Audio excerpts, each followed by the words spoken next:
underhanding, cutting out the industry, getting cheap hair, selling it to China, and giving China the ability to basically, sell hair for pennies on the dollar.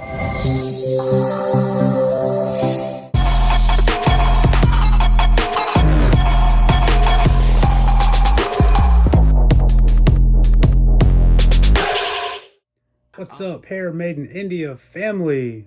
So I'm gonna wait a couple seconds for everybody to join the live on Instagram over here.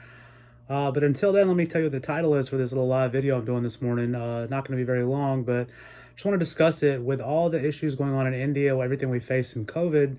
Now the Indian government has stepped in and actually posed a restriction on all human hair exports coming out from India. Now I've spent a good bit of time last night and the night before talking with the factory, the team, and a couple of suppliers I was able to reach late last night.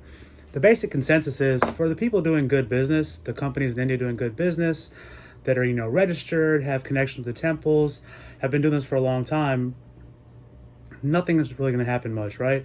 We're going to basically have to get new licenses in order to kind of meet the demands of the Indian government and for customs. And then from there, it'll just be putting the proper paperwork into customs with each shipment.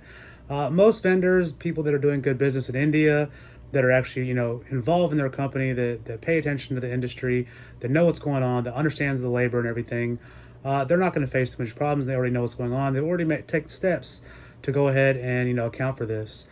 Now, what does that mean for us over here in the US, the UK, and different places like that?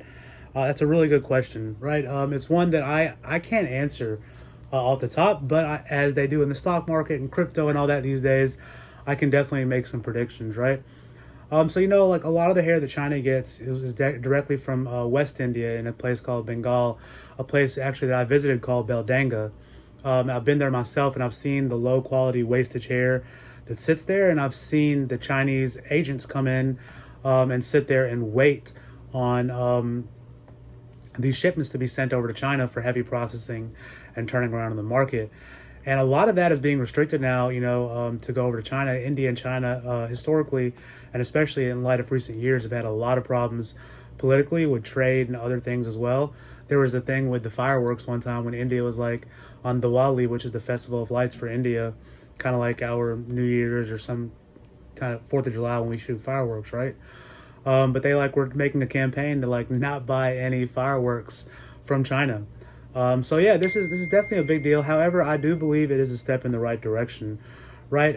This is going to basically stop a lot of people in India underhanding, cutting out the industry, getting cheap hair, selling it to China, and giving China the ability to basically sell hair for pennies on the dollar, which is why we have a lot of problems in the U.S. now and the U.K. with bad quality hair, right?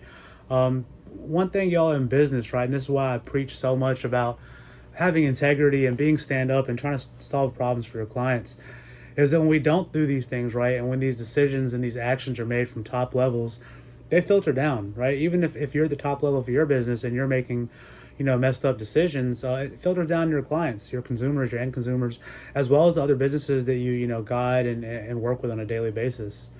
So for Instagram Live over here, y'all, I have one question about how do you visit our showroom. Click the link in our bio. You'll see a link directly to make an appointment to come visit us. I'm here now, so if you're close by, come on in. If not, guys, I want to open up this live for anybody that has any questions, concerns, or comments pertaining to the new restriction in India, with the human hair exports, right? India, historically, especially customs-wise, is it's funny, right? Because living in India, you can see how easy it is to kind of bend the rules and get away with things, and how many people do actually do that. However, what I've noticed is at the least, and especially in customs when it comes to shipping items, overseas or importing them, they're pretty strict, right? A lot of packages get taken away and thrown out and, double checked way more so than we do in America. And, there's many different reasons for that. One of the big ones is taxation.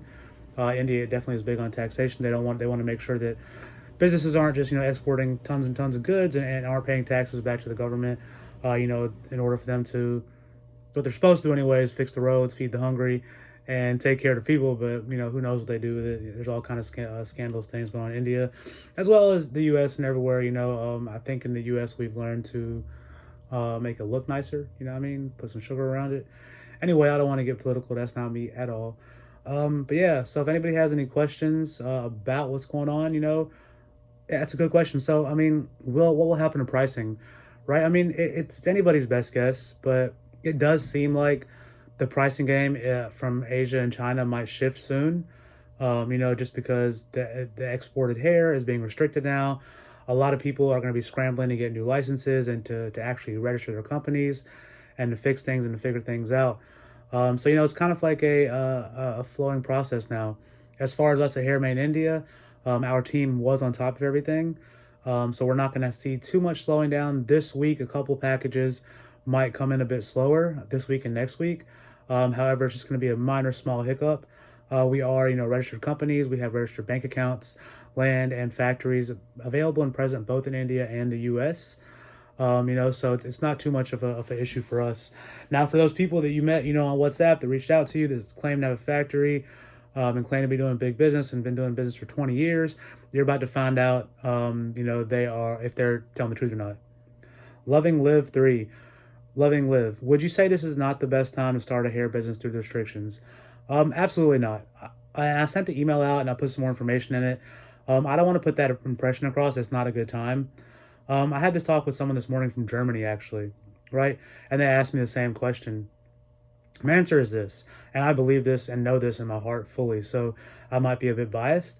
But no matter how tough the business, no matter what restrictions there are, no matter what's going on, whatever industry you're in, if you're willing to put the work in, if you're willing to be there for your clients, if you're willing to solve problems and you're willing to work hard on your own business as an entrepreneur, you're going to do amazing. And it's the perfect time right now if that's your mindset and that's the goal you're going in. Now, as far as the restrictions go, I would only advise this: be cautious in who you're dealing with right now. Make sure that they are a reputable, verified, registered company in India, and are able to, file the proper tax laws, file the proper customs papers, and apply for the correct licenses to make sure that they don't get stopped in shipping or your packages don't get stopped and then your money gets caught up, right? That's definitely an important thing to think about and do. However, I wouldn't say it would be a reason for me or anybody I work with to say, hey, don't get in the hair business. So Loving Live, I hope that answered your question. And if you have any more questions, y'all, shoot them out. Got a couple minutes left. I'm gonna stay on here for, and this is definitely when I saw the news right at first, and this is how news is, y'all. They don't put no details in the headlines, and they put Indian government restricts this and that. And for me, I'm the type of person, especially if it's not in my industry or something directly related to me, I'm not going to take the time to go through and read all these news articles trying to put fear in our heads and scare us into walking outside or whatever. But this time, related to my industry, I definitely wanted to read the whole article from Times of India, as well as a couple other sources around the country that were reporting on this news.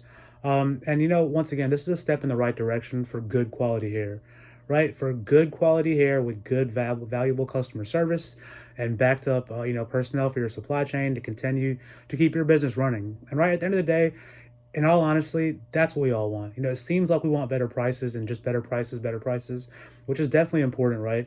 It helps us, with our bottom line. However, in my opinion, in this business especially, the quality, right? The quality is what we come in handy at, and the quality is most important. And on top of that quality is working with a supply chain that's going to back you up, that's going to inform you, educate you, and be there when you need them. These are kind of the more important things in the industry and the kind of things that I see a lot of people I work with now understanding and giving to their clients. And that's why I came in this industry, y'all. I saw an issue, a problem, something that hit close to home in the communities that I was in with my friends, my people. And I said, you know what? If I have connection in India, I'm an Indian citizen, I can bring some value to this industry and this business. And that's what we do. And that's why I'm doing this live right now. That's why I'm sending this email out today. That's why the post on our Instagram was live earlier. And always do your own research. I'm a human being. My name is Rocky Singh Kandola, owner of Hair Maiden India. I know what I know based on my speaking with companies out there, with my team out there, as well as what I've read in the news, right? And I'm making my, predictions based on that as well. I'm not saying I'm 100% right or I know exactly what's going to happen. I'm preparing for it either way, no matter what does happen. And that, ladies and gentlemen, is part of being an entrepreneur, right? You got to know how, prepare for, and be ready for any kind of punches that come, any kind of hills that come along the way, any kind of problems and shiftments and adjusting you need in your business and in your industry. All right. So peace, blessings, and love to all you beautiful, amazing souls out there. As always, we are available on the phones and the emails and the DMs. We like to call ourselves one of the most easiest to reach companies in the world. You're not going to have someone randomly in the Philippines speaking to you. You're going to be speaking to me directly, or someone on my team that actually knows what's going on, that has been working with me for a long time. And I'll obviously be, adding more people to that as we go along. So once again, peace, blessings, and love, everybody. Have a beautiful, beautiful weekend ahead. It's nice and gorgeous out in LA, so I'm going to go enjoy some nature. And I might go live tomorrow morning. If not, I'll see y'all on Monday. Good night.